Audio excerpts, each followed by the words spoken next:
ଜୟ ଜଗନ୍ନାଥ ଭାଇ ମାନେ କେମିତି ଅଛନ୍ତି? ଆଶା କରୁଥିବି ଭଲ ଥିବେ।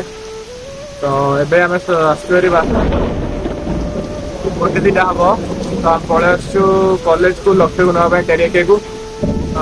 ତ ବହୁତ ଜୋରେ ବର୍ଷା ହଉଛି, ଅଧଘଣ୍ଟା ହେଲା ଏଇଠି ଆମେ ଠାକିଛୁ ଏଠି ଭାଇ ବସୁଛୁ ଗାଡି ଷ୍ଟାଣ୍ଡରେ।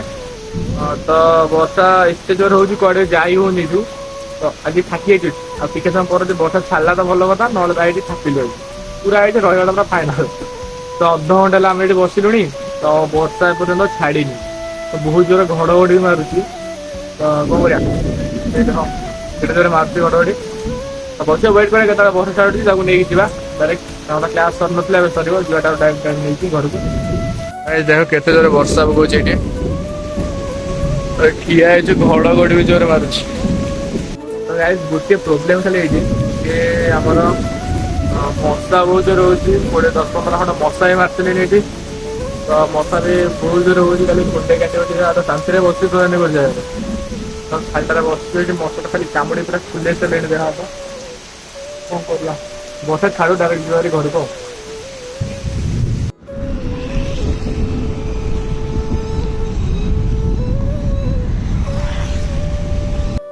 ତ ଗାଇସ୍ ମୁଁ ବି ପଳେଇ ଆସିଛି ଇଭିନିଂରେ ବୁଲିବା ପାଇଁ।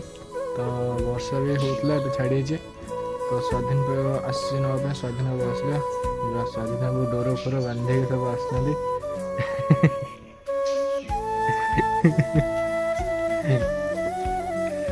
ଦେଖେଇଥାନ୍ତ ସିନ୍ ଟା, ଭଲ ଲାଗିଲାନି ସିନ୍ ଟା ଦେଖେଇଥାନ୍ତି ନହେଲେ ଆଉ। ଡୋର ଫୋର ବାନ୍ଧୁଥିଲା, ଯେମିତି ଦେଖିଲେ ସାଙ୍ଗେ ସାଙ୍ଗେ ଭିତରେ ପଠେଇଥିଲା। ସ୍ୱାଧୀନ ବାବୁ ଶୋଇ ଉଠିକି ଆସିଛନ୍ତି। ଆସିଗଲେ କ୍ୟା କର ବାବୁ, ଯିବା ତ।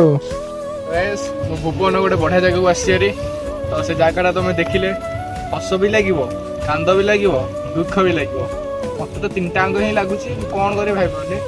ତ ଭୁବନରେ ଗୋଟେ ବଢିଆ ସୁଇମିଂ ପୁଲ ମୁଁ ତିଆରି କରିନି, ମୁଁ ତ କରିନି, ତିଆରି ହେଇଛି। ଭୁବନରେ ଗୋଟେ ବଢିଆ ସୁଇମିଂ ପୁଲ ତିଆରି ହେଇଛି, ମୁଁ ତମମାନଙ୍କୁ ଦେଖେଇ ଦଉଛି। ଗାଇସ୍ ଆସ ଦେଖିବା। ଗାଇସ୍ ଏଇଟା ହଉଛି ଆମ ସୁଇମିଂ ପୁଲ ଭୁବନର। ତ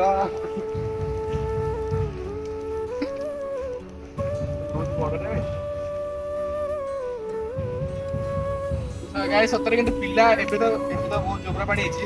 ତ ମଝିରେ ଥରେ ମୁଁ ଆସିଥିଲି, ପିଲା ଏଇଠି ଠିଆ ହେଇକି ଗାଧଉଥିଲେ। ମଜା ବି ଲାଗୁଥିଲା ତାଙ୍କୁ। ମାନେ ଏଇଟା କଣ ପାଇଁ ହେଇଛି ମୁଁ ବି ଜାଣିନି। ତ ଏଇଟା ବୋଧେ ଗୋଟେ ପାର୍କ ହେଇଥାନ୍ତା ନା କଣ, ମଝିରେ ଗୋଟେ ବଡ ୱାଟରଫଲ ଭଳିଆ ହେଇଥାନ୍ତା। ତ ମତେ ତ ସେଇଭଳିଆ ଲାଗୁନି, କାହିଁକି ନା ସୁଇମିଂ ପୁଲ ଟାଇପର ହେଇଯାଇଛି, ପିଲା ବି ଆସିକି ମଝିରେ ଗାଧଉଥିଲେ, ପୁରା ଜୋବରା ହେଇଯାଇଛି। ତ ସେଥିପାଇଁ କେହି ବି ଆସିକି ଗାଧଉନାହାନ୍ତି। ତ କଣ କରିବା, ତ ମତେ ଲାଗୁଛି ଗୋଟେ ପାର୍କ ଟାଇପର ହେଇଥାନ୍ତା, ପାର୍କ ହିଁ ତ ହେଇଥାନ୍ତା।